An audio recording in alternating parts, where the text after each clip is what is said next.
ये Wheatstone bridge है, ठीक है, कि मेरे पास 4 रजिस्टर्स इस तरीके से अरेंज्ड हैं, ठीक है, जिसके बीच में एक ब्रिज के तौर पे क्या बना हुआ है, क्या लगा हुआ है, गैल्वेनोमीटर लगा हुआ है। गैल्वेनोमीटर क्या होता है, ये शो करता है कि अगर हल्का सा भी करंट है ना तो ये मीटर है ये डिफ्लेक्ट करता है, ठीक है, मतलब प्रेजेंस ऑफ करंट के बारे में बताता है। एमीमीटर तो एग्जैक्ट वैल्यू बताता है कितना करंट है, बट गैल्वेनोमीटर क्या बताता है, प्रेजेंस बताता है, सिर्फ ये डिफ्लेक्ट करता है कि अगर करंट है, ठीक है।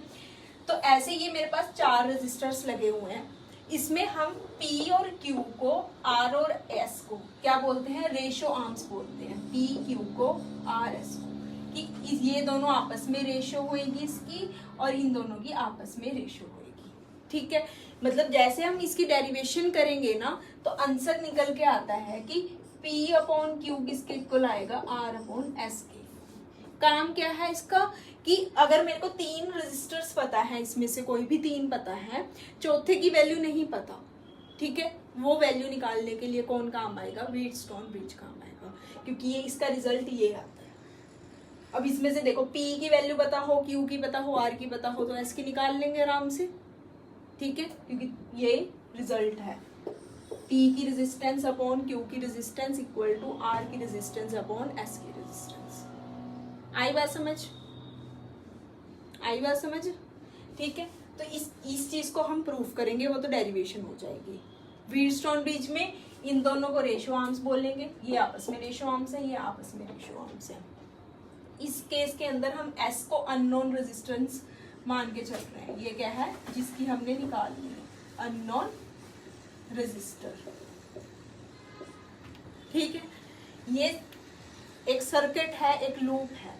अब जब तुम्हें न्यूमेरिकल्स आएंगे ना, तुमने ये सर्किट ढूंढना है उसमें से, ठीक है। मतलब तुम्हें एक सर्किट दे दिया, तुमने देखना है कहीं व्हीटस्टोन ब्रिज बन रहा है कि ऐसे 4 रेजिस्टर्स बीच में एक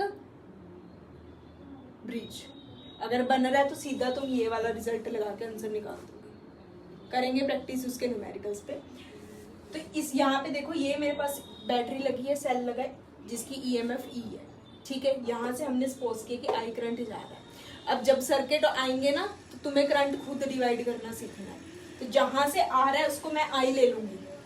अब सीखो करंट कैसे डिवाइड करेंगे। जहां से करंट आ रहा है बैटरी से, वो वाला I लेंगे, हमेशा पॉजिटिव टर्मिनल से जाता है करंट, तो यहाँ से I लिया। जैसे ही मुझे जंक्शन दिखा तो करंट डिवाइड होएगा, मुझे पता है करंट डिवाइड हो जाता है वायर्स अगर 2 कनेक्टेड है। तो लेट अस सपोज मैंने अपनी मर्जी से मान लिया कि इस साइड I1 करंट गया, ठीक है। अगर इस साइड I1 गया होएगा, इस साइड कितना गया होएगा, टोटल में से I1 माइनस कर देंगे, ये वो वाला इस साइड गया होगा, तो इस वाली साइड को मैं क्या लिखूंगी, I माइनस I1 करंट गया, ठीक है। क्या करना है, जैसे जंक्शन मिलेगा तो वहां से करंट डिवाइड होएगा। एक साइड खुद मान लो I1, तुम्हारी मर्जी है, तुम इधर I1 मान लो, तुम्हारी मर्जी है, ठीक है। एक साइड I1 मान लो तो दूसरी साइड क्या होएगा, जो टोटल है उसमें से I1 को माइनस कर देंगे, वो दूसरी साइड जाएगा। अब इस सर्किट को यहीं छोड़ दो, एक साइड से चलते हैं, ठीक है। इस साइड से जा रहे हैं, यहाँ पे फिर जंक्शन आया और यहाँ पे ये ले लेते हैं कि गैल्वेनोमीटर से जो करंट जा रहा है उसकी स्पेशल डिनोशन ले लेते हैं IG, ठीक है। मतलब यहाँ से I1 करंट जा रहा था, उसमें से IG इधर चला गया, तो इधर कितना गया होगा, I1 में से IG माइनस कर देंगे, वो यहाँ पे गया होगा इस वाले रेजिस्टर में, ठीक है। तो यहाँ से ये सर्किट यहाँ तक कंप्लीट हो गया, मतलब यहाँ तक करंट डिवाइड कर दिया हमने। अब इधर से चले जहां से छोड़ा था, यहाँ पे I माइनस I1 था और यहाँ पे क्या होएगा, IG इसके साथ मिल गया, दोनों ये दोनों प्लस हो जाएंगे, इन दोनों वायर्स का करंट प्लस हो जाएगा, तो वो हमने यहाँ पे लिख दिया कि यहाँ पे क्या बन गया, I minus I1 plus IG current इस वायर से गया। और लास्ट में आके तुम्हारा आंसर यही I बचना चाहिए, मतलब तुमने अगर तुम I बच गया मतलब तुमने करंट सही से डिवाइड किया, नहीं तुमने कहीं मिस्टेक किया। अब इस वायर में से देखो कितना करंट जा रहा है, I minus I1 plus IG, और यहाँ पे कितना आ रहा था, I1 माइनस IG, दोनों यहाँ पे मिल जाएंगे। देखो दोनों को ऐड करेंगे तो क्या बचेगा, I1 प्लस का है, I1 माइनस का है 0, IG माइनस का है, IG प्लस का 0, तो कौन सा बचा, सिर्फ I बचा, और यही बचना चाहिए था इस वायर में। ठीक है, फर्स्ट रूल लग रहा है यहाँ पे करंट का, कि जंक्शन पे जितना करंट निकलता है उतना ही एंटर करता है। तो देखो ये सारे में से जितना एंटर किया उतना ही एग्जिट किया। ठीक है, समझ आया? थोड़ा डिफिकल्ट लगेगा क्योंकि इस पे भी प्रैक्टिस चलेगी। करंट डिवाइड करना धीरे धीरे सीखो। अब इसके अंदर हमने अब लगाना सेकंड रूल। सेकंड रूल से इक्वेशंस लिखेंगे, उसके हम हिसाब से हमारा सॉल्व होएगा। ये डायग्राम बनाओ फटाफट से। तो क्या करते हैं, व्हीटस्टोन ब्रिज क्या बोलता है कि अगर जैसे ही मैंने 4 रेजिस्टर्स ऐसे इस वे से लगाए कि वो क्या बना रहे हैं, ब्रिज बना रहे हैं इन बिटवीन, और ये दोनों उसकी रेशियो आर्म्स हैं आपस में, जिसमें से एस हम मान के चल रहे हैं अननोन रेजिस्टेंस है, जिसके लिए वैल्यू निकालनी है मुझे। ठीक है, तो क्या होएगा, सबसे पहले हम K1 को ऑन करेंगे। ठीक है, 2 कीज है यहाँ पे, एक यहाँ पे लगी हुई है और एक यहाँ पे K2, ये K2 की है। हाँ ये लिखना भूल गई, यहाँ पे K2 डालो।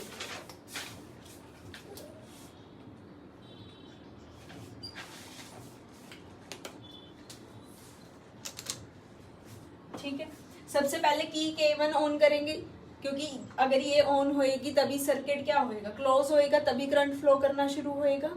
ठीक है, उसके बाद थोड़ी देर बाद ये K2 को टैप करते हैं, मतलब टैप करने से ये भी ऑन हो जाती है। ठीक है, तो क्या होता है कि अगर ऑन इसको ऑन करने के बाद भी गैल्वेनोमीटर डिफ्लेक्शन ना दे, क्या ना दे, करंट की डिफ्लेक्शन ना दे, मतलब उस टाइम पे हम मानेंगे कि ये ब्रिज क्या है, बैलेंस्ड है। उस टाइम पे ही ये वाली कंडीशन फॉलो करेगी। अगर गैल्वेनोमीटर में कोई करंट नहीं आ रहा, ब्रिज वाले इसमें करंट नहीं आ रहा, तब ही ये ब्रिज बैलेंस्ड है। बैलेंस्ड है मतलब ये वाला रिलेशन फॉलो करेगा। ठीक है, तो ये है क्या प्रिंसिपल किसका, व्हीटस्टोन ब्रिज के काम करने का प्रिंसिपल। इसकी एक बहुत अच्छी एक्टिविटी है वीडियो, उसमें तुम्हें बहुत अच्छे से समझ आएगा कि कैसे होता है एक्चुअल में। मतलब वो बल्ब लगा देते हैं रेजिस्टर की जगह। ठीक है, 4 ऐसे कनेक्ट व्हीटस्टोन ब्रिज बनाया होता है, यहाँ पे बल्ब लगाते हैं, तो फिर वो तुम्हें उसमें दिखाते हैं कि अगर ये दोनों इसमें से एक निकाल दिया तो दूसरे नहीं जल रहे, वो एक्टिविटी भेजूंगी। ठीक है, वो देख लो। अब इसमें करना क्या है, हमने ये प्रूफ करना है, डेरिवेशन करनी है, ये प्रूफ करना है कि कैसे आया। तो सबसे पहले हम मैश ले रहे हैं ABDA। कौन सा मैश, ABDA।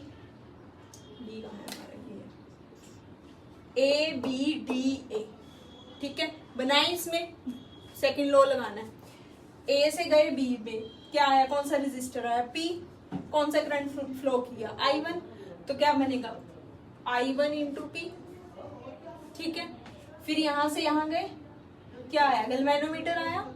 ठीक है, तो गैल्वेनोमीटर में से कितना करंट गया, गैल्वेनोमीटर भी एक तरीके से क्या है, अप्लायंस है, जो क्या खा रहा है करंट को, है ना। रेजिस्टर्स क्या करते हैं, यूज करते हैं ना करंट को। तो गैल्वेनोमीटर में कितना करंट गया, IG। ठीक है, तो हम लिखेंगे प्लस IGG, क्योंकि इसी डायरेक्शन में जा रहा है। यहाँ पहुंचे हम, यहाँ से कौन सी डायरेक्शन में जाना है, इस डायरेक्शन में, बट यहाँ से करंट कौन सी डायरेक्शन में आ रहा है, इस डायरेक्शन में, है ना।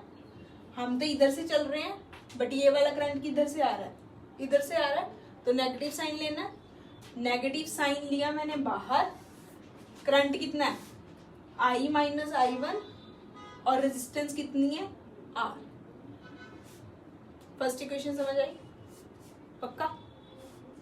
देखो दोबारा, यहां से गए I1 इंटू P हो गया, यहां से गए गैल्वेनोमीटर G के साथ IG इंटू हो गया, यहां गए ये वाला करंट इधर आ रहा है और ये वाला करंट, हम जा रहे हैं इधर, तो अपोजिट डायरेक्शन है, तो माइनस का साइन लिखा।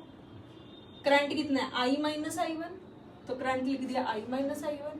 रेजिस्टेंस कितनी है, R है, तो R हो गई, इस मैश का बन गया मेरे पास इक्वल टू 0। आमन समझ आया, अब आया समझ। अब सेकंड मैश के लिए लिखते हैं BCDB। चले यहां से B से C तक जाना है, क्या आ रहा है, Q आ रहा है। करंट कितना है इसमें, I1 माइनस IG है, तो मैंने क्या लिखा, Q के साथ I1 माइनस IG को इंटू कर दिया। यहां से इधर गए, करंट इस डायरेक्शन में आ रहा है, कितना करंट आ रहा है, ये करंट आ रहा है, और रेजिस्टेंस कितनी है, एस है। हम इधर आ रहे हैं तो नेगेटिव साइन, तो नेगेटिव साइन लिया, ठीक है। करंट की वैल्यू लिखी, साथ में रेजिस्टेंस कितनी है, एस है, तो एस लिख लिया, ठीक है। फिर यहां से कहाँ गए, ऊपर गए, आई जी नीचे को आ रहा है, हम ऊपर जा रहे हैं, फिर नेगेटिव आएगा, फिर negative I G G equal to 0। दो इक्वेशंस बन गई। यहां तक कोई डाउट है तो पूछ लो। चले आगे। अब इसके बाद क्या करना है, हमने वही बोला कि गैल्वेनोमीटर के अकॉर्डिंग क्या होएगा कि एक टाइम ऐसा आएगा जब ये ब्रिज बैलेंस्ड हो जाएगा और उस टाइम पे गैल्वेनोमीटर में डिफ्लेक्शन नहीं होएगी, मतलब आईजी वाला करंट कितना हो जाएगा, 0 हो जाएगा। यही प्रिंसिपल है व्हीटस्टोन का। तो हम वही लाइन लिखेंगे यहाँ पे और आईजी को 0 पुट कर देंगे इन दोनों इक्वेशंस में। अब इसमें आईजी को 0 पुट किया तो ये वाली टर्म गायब हो जाएगी, ठीक है। और इस इक्वेशन में आईजी कहाँ आ रहा है, एक यहाँ आ रहा है और एक यहाँ आ रहा है, और ये वाली इक्वेशन गायब हो जाएगी। इनको इक्वेशंस को ठीक करके लिखा, I1P यहाँ पे सेम एज इट इज, ठीक है। और यहाँ पे ये वाले तो लिखेंगे नहीं, और ये वाला same as it is. IG को 0 पुट किया हमने। नेक्स्ट इस इक्वेशन में देखो, ये वाला 0 हो गया तो क्या बचा, I1Q बचा, तो मैंने लिखा I1Q, ठीक है। यहाँ पे क्या बचा, minus of I minus I1S, तो minus of I minus I1S, और ये वाली टर्म तो 0 ही हो जाएगी क्योंकि IG 0 है। तो ये दो इक्वेशंस बन गई मेरे पास। इस इक्वेशन को ठीक करके लिखा, इस मतलब इसका नेगेटिव वाली चीज इधर ले गए 0 वाली साइड, तो I1P किसके इक्वल आ गया, इसके इक्वल आ गया। और यहाँ से I1Q ये वाली चीज को इधर ले गए तो इसके इक्वल आ गया। बस यहाँ से प्रूव हो जाएगा। ये दो इक्वेशन है 3 और 4, दोनों की डिवाइड कर दो। देखो मैं यहाँ कर रही हूँ, I1P upon I1Q equal to I minus I1 साथ में R upon I minus I1 साथ में S। ये पूरा इसके साथ कैंसिल आउट हो गया, I1 से I1 कैंसिल आउट। क्या मिल गया मुझे, वही मिल गया, P upon Q equal to R upon S। ये डेरिवेशन होगी, हमने प्रूव कर दिया व्हीटस्टोन ब्रिज का प्रिंसिपल, ठीक है। करो नोट इसको।